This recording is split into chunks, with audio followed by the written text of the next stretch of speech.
Dipersilahkan Ibu. Iya. Iya, terima kasih Dek Uvia Amira yang cantik dan baik hati. Selamat malam kawan-kawan. Selamat malam para pimpinan-pimpinan, Ibu Helda, Ibu Iweng, Pak Rahmat, Pak Raden. Terima kasih untuk kawan-kawan SDMN ya atas kesempatan yang diberikan kepada GSBI untuk berdiskusi atau mengisi diskusi serial diskusi dari programnya SBDM untuk kader dan anggota SBDMN. Satu kehormatan tentu saja bisa berdiskusi dengan kawan-kawan dan thanks to teknologi tentu saja ya, walaupun kita berjauh-jauhan itu kita masih bisa bertemu di ruang Zoom malam ini. Ya, tadi di awal kawan Helda sudah memaparkan ya terkait dengan COVID, bagaimana situasi COVID dan juga kemudian kaitannya dengan krisis dan imperialisme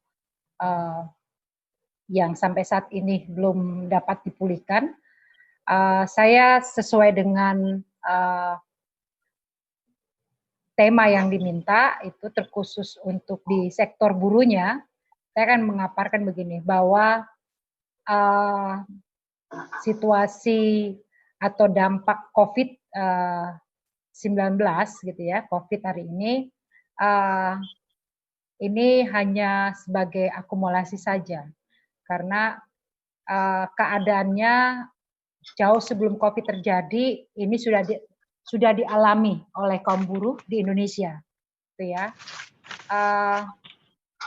Seperti adanya pemotongan upah, gitu ya, pemotongan upah, PHK massal, buruh yang dirumahkan atau diliburkan tanpa diupah, PHK tanpa kompensasi, kemudian juga beban kerja atau beban produksi yang di luar batas kemampuan para buruh, kekerasan verbal tentu saja, ada intimidasi di sana dan lain sebagainya, termasuk juga kondisi kerja yang buruk. Nah, situasi sebelum COVID yang tadi saya sebutkan itu nggak jauh berbeda dengan setelah COVID itu kemudian terjadi, gitu ya. Yang berbedanya adalah dia semakin masif, kasusnya semakin tinggi, banyak, karena perusahaan kemudian itu memanfaatkan situasi COVID ini untuk melakukan pemotongan upah buruh, gitu ya, pemotongan upah buruh. Kemudian juga melakukan pemotongan upah buruh itu tidak cuma sekedar upahnya yang dikurangi, tapi juga overtime yang nggak dibayar, gitu ya, lembur tapi nggak dibayar. Kemudian juga PHK massal tentu saja, PHK massal terjadi di mana-mana banyak. Yang sekarang pun kami menghadapi PHK, gitu ya, di anggota-anggota GSB di beberapa perusahaan itu menghadapi PHK sampai sekarang masih terjadi.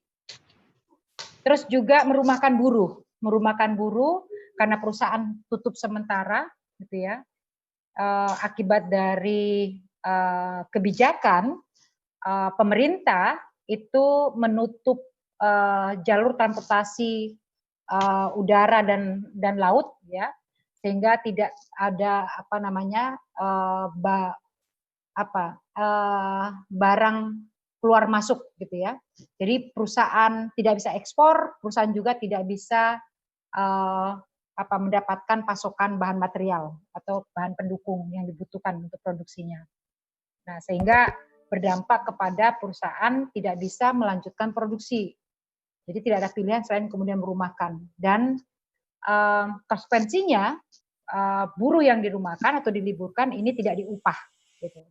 Karena perusahaan berdalil bahwa mereka juga mengalami kerugian karena tidak bisa produksi, tidak bisa mengekspor, buyer tidak membayarkan pesanan mereka dan sebagainya. Gitu. Terus kemudian juga relokasi, walaupun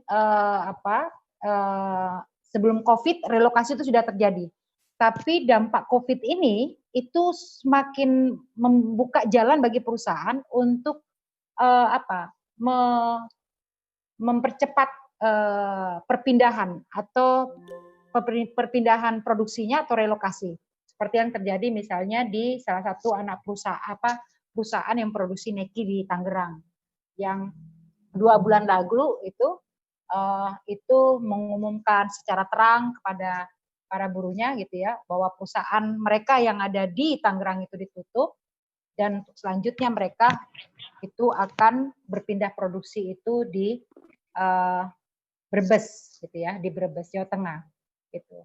Terus kemudian beban kerja tentu saja, deadline waktu ekspor gitu ya, termasuk juga pada waktu pemerintah sebelum menetapkan penutupan jalur transportasi laut dan udara itu sempat terjadi ada beberapa perusahaan itu yang mengejar produksinya, sehingga para buruhnya dipaksa untuk bekerja yang overtime yang berlebihan kayak gitu. Overtime yang berlebihan, ada yang dibayar, ada yang tidak dibayar sama sekali. Dengan dengan tuntutan loyalitas gitu ya, loyalitas para buruh kepada perusahaan. Terus kemudian juga tentu saja dalam situasi COVID ini yang terjadi itu pelanggaran terhadap kebebasan berserikat. Di beberapa kasus yang terjadi di beberapa perusahaan di mana anggota GSBI bekerja, itu nyaris sama sekali perusahaan tidak ada membuka ruang dialog gitu ya, ruang dialog yang setara, yang adil itu dalam kebijakan-kebijakan yang diambil oleh perusahaan terkait dampak COVID atau misalnya beralasan dengan dampak COVID. Tapi yang terjadi itu hanya sekedar bentuknya sosialisasi saja, mengundang serikat, kemudian menyampaikan apa yang menjadi kebijakan perusahaan, tidak ada ruang perdebatan di situ, tidak ada ruang argumentasi. Serikat buruh jadi tidak bisa meminta alasan atau menyampaikan pandangannya atau menawarkan solusi yang harus dilakukan oleh perusahaan sebelum terjadi PHK dan sebagainya. Dan juga ada indikasi itu kepada upaya kriminalisasi, gitu ya, upaya kriminalisasi mengancam seperti yang terjadi misalnya itu dialami oleh anggota GSBI di Kerawang, gitu ya, di Kerawang ketika mereka melakukan mogok spontan, perusahaan secara sigap itu juga kemudian memanggil tentara, gitu ya, memanggil tentara, Kodim, terus kemudian kepolisian, dan juga membiarkan dan memberikan akses bahkan kepada tentara dan satuan kepolisian itu untuk masuki ruang-ruang produksi, gitu ya. Itu sampai berlangsung sampai di 2-3 hari setelah mereka melakukan mogok spontan. Nah itu indikasi, kayak gitu, indikasi yang dilakukan adanya bentuk ancaman, termasuk juga upaya-upaya untuk mengkriminalisasikan buruh. Yang terjadi terakhir ini misalnya itu di salah satu perusahaan neki itu di Tangerang yang berencana melakukan PHK 7.000 buruh gitu ya, 7.000 buruh itu akan dilaksanakan di bulan Juli nanti. Perusahaan bahkan secara terang dalam pertemuan dengan serikat pekerja, serikat buruh yang ada di sana itu memberikan sinyal ancaman kepada pimpinan serikat di sana. Karena pimpinan serikat ini menolak, ya, termasuk GSBI salah satunya menolak rencana PHK tersebut, menolak pemotongan upah yang yang menjadi kebijakan perusahaan dengan alasan COVID, kayak gitu. Perusahaan memberikan sinyal ancaman akan melaporkan siapa saja serikat pekerja, serikat buruh, ya, yang melaporkan atau menyurati buyer, menyampaikan kepada buyer, gitu ya, kepada buyer tentang situasi yang terjadi di perusahaan gitu. Dengan undang-undang ITE lagi yang dipakai. Kita tahu kan bahwa undang-undang ITE itu undang-undang sampah, undang-undang yang selalu menjadi alat untuk mengintimidasi siapa saja yang ingin menyampaikan pendapatnya baik lewat ruang terbuka ataupun juga medsos. Nah itu secara terang ya dilakukan oleh manajemen perusahaan. Dan selain itu juga tentu saja terkait dengan soal kondisi kerja ya, kondisi kerja. Jadi kalau berdasarkan update informasi dan juga investigasi yang dilakukan oleh kawan-kawan oleh DPP GSBI ya di seluruh basis GSBI itu bagaimana kondisi kerja mereka di sebulan pertama ketika situasi COVID ini semakin meluas, itu hanya sebagian kecil saja perusahaan yang berlomba untuk meningkatkan K3 mereka. Hanya sedikit perusahaan yang berlomba itu memberikan proteksi yang terbaik bagi buruhnya, gitu. Selebihnya tidak. Jadi situasi COVID dianggap yang biasa, gitu ya. Jadi bagi perusahaan-perusahaan informasi atau update terkait dengan kasus-kasus COVID yang terjadi di Indonesia itu dianggap satu hal yang tidak mungkin terjadi gitu ya di perusahaan tempat mereka kayak gitu. Jadi tidak ada misalnya itu seperti penyediaan masker, hand sanitizer, sabun pencuci tangan, terus kemudian alat pengecek suhu tubuh gitu. Jadi sangat kikir-kikirnya lebih kelihatan. Jadi buruh yang tiap hari mereka harus menyediakan sendiri masker untuk mereka. Mereka menyediakan sendiri itu secara kolektif misalnya itu sabun pencuci tangan yang mereka bawa itu untuk mereka gunakan ya saat mereka bekerja kayak gitu. Nah, beberapa perusahaan yang lain kami memberikan appreciate misalnya itu bahkan sampai misalnya menyediakan ada ruang khusus bagi buruh yang suhu tubuhnya di atas rata-rata yang diperbolehkan gitu ya. Terus jika mengalami sakit juga itu mendapatkan skala prioritas untuk dirujuk ke rumah sakit yang sudah ditetapkan oleh pemerintah terkait dengan pasien terdampak COVID seperti itu. Dan yang lain tentu saja dampak dari yang situasi COVID ini itu kebijakan terkait dengan tunjangan hari raya gitu ya. Jadi memang pemerintahan Jokowi ini semakin menunjukkan sebenarnya keberpihakannya itu kepada siapa dalam situasi yang sangat kita tahu sendiri bahwa COVID ini memang memberikan dampak luas di semua aspek ya dalam kehidupan kita sehari-hari gitu ya dalam masyarakat global kayak begitu. Tapi jika bicara siapa sebenarnya yang paling terdampak tentu saja salah satunya yang terbesar adalah buruh gitu ya, kelompok buruh kayak gitu. Baik mereka yang di sektor informal maupun juga yang di sektor formal. Yang formal misalnya yang dia produksinya itu sangat bergantung terhadap ekspor dan impor gitu ya.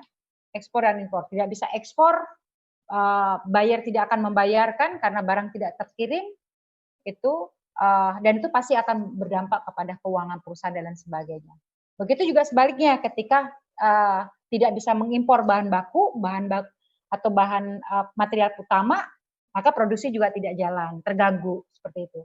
Yang akibatnya kemudian perusahaan mau tidak mau mereka harus melakukan penutupan produksi untuk sementara sampai situasi yang memungkinkan mereka bisa mengimpor kembali bahan baku kayak gitu.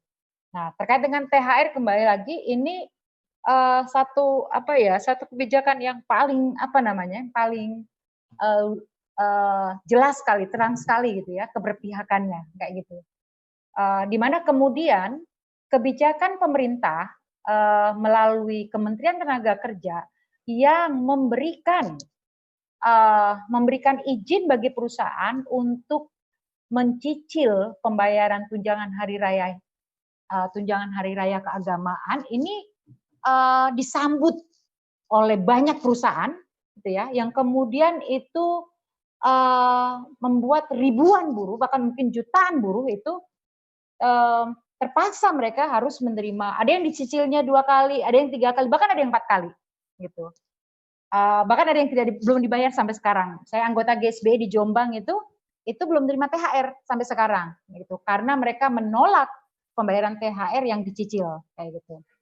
Ada yang di Kerawang itu dicicil 3 kali, ya. Ada yang 3 kali dan ada yang 2 kali. Dan dipaksa untuk menyetujui itu kebijakan perusahaan karena perusahaan menggunakan dalil dasar hukumnya itu adalah surat edaran gitu. Surat edaran. Padahal surat edaran ini dalam hierarki hukum itu tidak bisa dijadikan rujukan hukum ya, atau dasar hukum dalam satu kebijakan di dalam perusahaan karena itu adalah internal di antar lembaga pemerintahan. Tapi itu yang terjadi ini yang yang unik di Indonesia kayak gitu. Nah, dalam kesehari-hariannya buruh dalam masa pandemi Covid gitu ya, kami mulai mendapatkan laporan dari kawan-kawan yang mulai merasakan dampak Covid ini itu di akhir Maret gitu ya. Di akhir Maret sudah ada yang mulai diliburkan gitu ya. Ada anggota kami misalnya di Cikupa sana 3 Raksa itu dari akhir Maret itu sudah diliburkan selama 3 bulan. Kemarin baru Juni itu baru kembali masuk lagi. Kayak gitu, 3 bulan. Dan sama libur 3 bulan itu hanya dibayar 50%, gitu ya, 50%. Karena pabrik tidak produksi, kayak gitu. Dan tidak produksi jadi tidak ada pemasukan. Tapi itu masih lebih lebih baik jika membandingkan misalnya di banyak perusahaan yang sama sekali tidak membayarkan upahnya selama diliburkan. Terus kemudian juga kami mulai mencoba untuk mengupdate di beberapa daerah, termasuk juga bagaimana kemudian kawan-kawan buruh ini itu berusaha untuk bertahan dalam situasi yang sulit gitu ya, setelah kehilangan pekerjaan atau diliburkan tanpa digaji dan sebagainya. Itu. Tentu saja ini yang menjadi kekhawatiran kemudian bagaimana mereka bisa memenuhi kehidupan sehari-hari mereka. Dan di awal April itu karena kami juga menyerukan kawan-kawan di daerah itu untuk membangun ada posko pengaduan karena kami sudah membaca ya di akhir Maret kami pertama kali menerima ada laporan dampak Covid mulai terjadi, kami membaca bahwa dampaknya akan luar biasa. Maka kami menyerukan itu kawan-kawan di wilayah di daerah itu untuk membentuk posko pengaduan kayak gitu. Itu ada dibangun di Tangerang, di Kerawang, di Bogor, Bekasi, Jawa Tengah, Jawa Timur, termasuk Yogyakarta. Dan memang luar biasa. Kalau report yang disampaikan oleh kawan-kawan itu sangat luar biasa sekali, gitu ya. Terkhususnya untuk wilayah seperti Jawa Tengah dan Yogyakarta, gitu ya. Sebagian pabrik yang didata atau sebagian besar buruh yang mengadu atau yang datang melaporkan kasus mereka ke posko pengaduan GSBI itu rata-rata nggak berserikat. Jadi yang rentan sekali. Itu bisa melihat bahwa ternyata buruh yang berserikat itu pasti rentan. Apalagi yang tidak berserikat, yang tidak memiliki wadah, tidak memiliki alat untuk memperjuangkan atau memproteksi hak-hak mereka. Nah, seperti kayak misalnya di Jawa Tengah itu ada 370 kasus gitu ya yang masuk ke posko pengaduan kawan-kawan GSBI di Jawa Tengah. Itu kasus sebagian besar atau mayoritas itulah mereka di PHK. PHK kedua itu dirumahkan. Dan itu tanpa surat keterangan, gitu ya, tanpa ada surat keterangan. Itu. Kawan-kawan di sana bahkan melakukan ada kompilasi perbandingan data gitu ya, audiens dengan dinas terkait gitu ya untuk membandingkan data yang sekaligus sebenarnya untuk mencari tahu seberapa banyak perusahaan-perusahaan di Jawa Tengah itu yang melaporkan gitu ya, melaporkan rencana PHK atau rencana merumahkan itu kepada pemerintah. Nah, ternyata tidak banyak gitu, tidak banyak yang perusahaan-perusahaan yang melaporkan. Kalaupun ada, bahkan walaupun ada yang melaporkan, datanya tidak valid gitu. Datanya nggak sesuai dengan di lapangannya gitu ya. Dilaporkan misalnya pengurangan itu 100 orang, tapi praktiknya melakukan PHK 300 lebih kayak gitu. Melakukan PHK 300 lebih. Nah, ini berdasarkan pengakuan dari gurunya. Yang di Jogja bahkan misalnya buruh dipaksa itu untuk merelakan pemotongan upah sekitar 40%. Ya, ini berdasarkan temuan kawan-kawan di DPD GSB di Yogyakarta gitu ya. Itu pemotongan upah mereka 40% sebagai upeti atau biaya keamanan bagi patroli polisi ataupun juga satuan komunitas pemuda di sana. Komunitas pemuda yang sering warawiri datang ke perusahaan ya, yang bahkan kemudian mengancam ini kan, harusnya ini pabrik tutup, ini kalian buka, nih kalian bisa diamuk massa. Nah, untuk menjaga-jaga supaya tidak diamuk massa, kami akan memberikan keamanan. Nah, tapi ya itu tadi harus ada imbal balik ya dari yang jasa keamanan yang mereka tawarkan, dan perusahaan mengambil itu dari upah buruh. Itu. Dalam dalam situasi ketika buruh kehilangan pekerjaan mereka gitu ya. Ini saya nggak tahu juga kenapa ya gitu ya. Kalau secara secara nasional gitu, itu beberapa lah ya GSBI kami diminta data sebenarnya. Diminta data dari kepolisian daerah Metro Jaya, Kementerian Tenaga Kerja, itu meminta data. GSP, kalian punya punya anggota nggak yang ter-PHK atau yang dirumahkan gitu. Kasih ke kami berapa jumlahnya untuk bisa diberikan ada bantuan.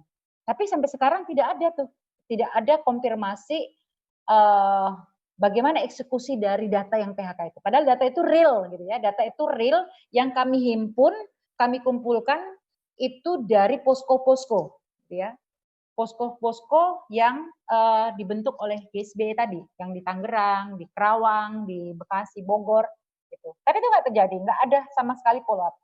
Sementara kita mendengar dari kawan-kawan serikat, pekerja serikat yang lain, itu mereka mendapatkan bantuan, gitu ya, bantuan dari Kementerian Tenaga Kerja, ada bantuan lagi dari dari Kementerian Sosial begitu. Itu 2 kali mereka dapat itu kayak gitu dengan dengan pembagian yang sudah ditetapkan untuk masing-masing serikat buruh gitu. Tapi enggak, di beberapa wilayah saya juga ngecek gitu ya, saya juga ngecek itu sama seperti tadi yang disampaikan oleh kawan Iweng kayak gitu ya. Seperti ada seleksi gitu ya, ada seleksi itu bagi buruh gitu ya, bagi buruh yang mendapatkan bantuan sosial itu seperti ada seleksi, dan saya nggak tahu seleksi atau kriterianya apa, tapi sebagian besar kawan-kawan buruh atau anggota GSB yang di PHK itu yang seperti kayak di Kerawang misalnya, ya yang udah lebih yang banyak gitu ya, itu nggak ada sama sekali mereka menerima bantuan. Yang di Tangerang juga yang Victory Cinglu yang juga saya juga tanya melalui pimpinannya juga nggak ada yang menerima bantuan sosial, termasuk yang dari pemerintah gitu ya, yang janjikan 600.000 itu sembako gitu. Nah, jadi nyaris tidak ada sebenarnya bantuan yang yang sampai gitu ya, yang sampai. Jadi nggak merata memang. Kalau di Jawa Tengah itu ada ya, ada bantuan sosial yang diberikan oleh kawan-kawan untuk para buruh terkhususnya yang kemarin datang melapor kasusnya gitu ya, di PHK, dirumahkan dan sebagainya. Itu dari bantuan yang didapat dari dari masyarakat sekitar gitu. Karena kami buka posko dan itu ada warga sekitar yang berempati dan kemudian memberikan berapa ratus kilogram berapa ribu kilogram beras kayak begitu ya, terus kemudian minyak goreng 2 kali, itu sempat 2 kali yang dilaporkan oleh kawan-kawan di sana, dan itu yang dibagi-bagikan. Memang dibagi-bagikannya tidak sama seperti jatah yang pemerintah kasih gitu ya, 5 kilo per orang, enggak. Itu diperkecil jadi 2 liter atau 3 liter seperti itu, sehingga hampir setiap orang yang ada dalam data itu bisa kebagian kayak begitu. Karena memang mereka nggak punya penghasilan yang lain selain bekerja di pabrik gitu. Mereka nggak punya penghasilan yang lain selain mereka kerja di toko. Mereka nggak punya penghasilan yang lain selain mereka kerja di spa gitu. Mereka nggak punya penghasilan yang lain selain mereka kerja di restoran kayak gitu. Sehingga ketika misalnya pabrik kemudian PHK mereka, pemilik restoran tutup sementara dan nggak menggaji mereka, pemilik spa juga kemudian menutup spanya dan lain sebagainya, itu berakibat pada kehilangan sumber pendapatan mereka kayak gitu. Nggak ada yang kemudian jadi kulit cuci gitu. Itu pun juga susah. Ini berdasarkan sharing kawan-kawan sana.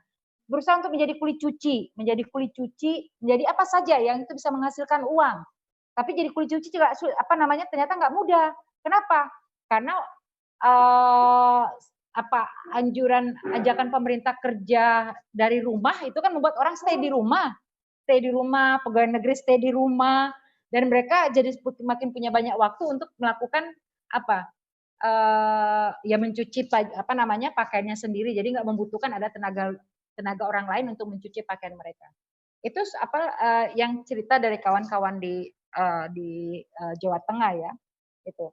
Saya nggak bisa membayangkan bagaimana kemudian mereka yang yang memang topangan utamanya hanya dari pekerjaan yang selama ini mereka jalani gitu ya sebelum COVID, kemudian ketika itu tidak lagi mereka lakukan dan kemudian tidak lagi mereka menerima upah, itu saya nggak membayangkan bagaimana mereka kemudian akan bisa survive gitu ya untuk memenuhi meski sekedar untuk makan saja kayak gitu.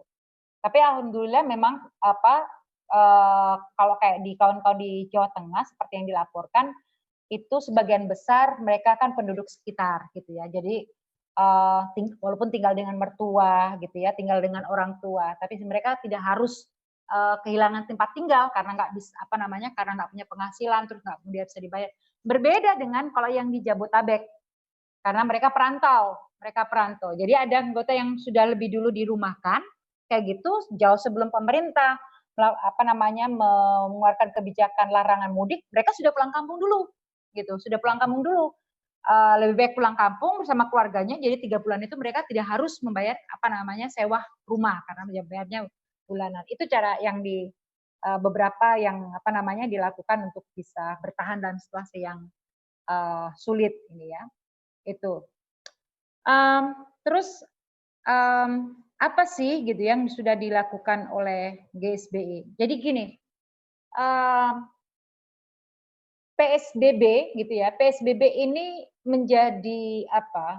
membuat situasi tidak hanya GSBI tentu saja, situasi banyak serikat buruh itu jadi sulit untuk sulit untuk bisa melakukan respon gitu ya, respon yang menggunakan kekuatan massa gitu. Nyaris kita tidak bisa melakukan itu karena tadi lagi-lagi PSBB. Bahkan ketika kita mau melakukan rencana aksi untuk merespon penolakan terhadap pembahasan Omnibus Law, itu saja sering ditelepon sama Polda Metro Jaya kayak gitu ya. Diingatkan begini begitu. Bahkan 1 Mei misalnya sudah tahu nggak mungkin ada aksi yang akan dilakukan oleh gerakan serikat buruh dalam peringatan May Day, itu juga masih ditelepon kayak gitu ya. Dan tidak hanya di Jakarta, di beberapa wilayah juga sama seperti itu. Nah, jadi betul-betul membuat ruang geraknya semakin terbatas. Tapi bukan berarti tidak ada upaya yang bisa kita lakukan gitu ya. Untuk misalnya dalam reaksi yang cepat ya, yang urgent yang bisa dibutuhkan kayak gitu, itu kami berupaya untuk menggalang bantuan melalui jaringan-jaringan ya, organisasi-organisasi yang kami kenal, yang memiliki simpati terhadap perjuangan kami dan juga berempati terhadap keadaan buruh hari ini. Saya mengambil misalnya seperti di tingkatan regional dan internasional kayak gitu, kebetulan GSBI, dalam hal ini saya itu mewakili GSBI, kita punya jaringan untuk ada namanya seperti kayak task force gitu ya, task force atau sama kayak tim gugus tugas gitu, itu untuk merespon dampak COVID gitu ya. Kita membuat ada satu campaign, ada seruan gitu ya, petisi itu menekan buyer itu untuk berkomitmen untuk tidak memutus kontrak, mengurangi order, bahkan termasuk membayarkan order yang sudah diproduksi, sudah dibuat, sudah keluar dari pabrik, hanya belum bisa keluar dari Indonesia, belum bisa diekspor ke negara tujuan karena penutupan atau lockdown jalur darat dan udara kayak gitu. Kita buat itu, kita buat ada campaign kampanye medsos kayak itu ya beberapa, dan termasuk juga melobi. Kami ada dalam waktu yang dekat itu ya ada rencana pembagian sembako bekerja sama dengan Komisi Nasional Perlindungan Anak gitu ya. Itu karena kami mencoba memanfaatkan fokus isu Komnas PA gitu ya terhadap anak kayak gitu, bahwa anak-anak dari kawan-kawan buruh yang ter-PHK ini pasti juga mengalami situasi yang lebih sulit gitu ya, karena dalam situasi ketika orang tua mereka kehilangan penghasilan itu asupan gizi atau makanan yang mereka konsumsi itu pasti menjadi lebih tidak sehat lagi gitu ya. Itu dan itu saya coba komunikasikan dengan direktur dari Komnas Perlindungan Anak, itu disambut gitu ya, dan kita akan agendakan itu dalam waktu yang dekat. Begitu juga di internasional. Di internasional itu karena memang rolling ya, jadi tidak banyak, jadi itu bergilir. Ini negara mana dulu, nanti kemudian misalnya kemarin itu India gitu ya, India karena yang lebih dulu melakukan ada lockdown, lebih dulu banyak pabrik yang tutup, mem-PHK buruhnya, maka diberikan itu. Jadi saya sebagai bagian dari tim gugus tugas di apa yang kita bentuk di internasional itu juga bisa mengintervensi kapan kemudian Indonesia kayak gitu. Kita melihat dari urgensi dan update situasinya kayak gitu. Jadi kami pun termasuk juga itu di internasional atau juga di tingkat regional. Kalau di Indonesia untuk pemerintah sendiri kami tidak begitu berharap gitu ya, tidak begitu berharap.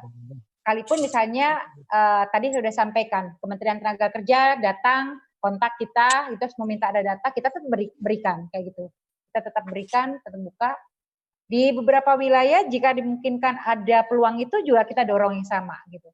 Tapi sejauh ini yang update yang disampaikan itu belum ada sama sekali bantuan dari pemerintah setempat itu misalnya yang kepada serikat buruh yang itu diterima oleh GSBI kayak gitu. Jadi selain tadi ya upaya-upaya eksternal gitu ya dengan di luar dari instansi pemerintah atau pemerintah yang sudah kami lakukan. Ya, itu mungkin yang bisa saya sampaikan.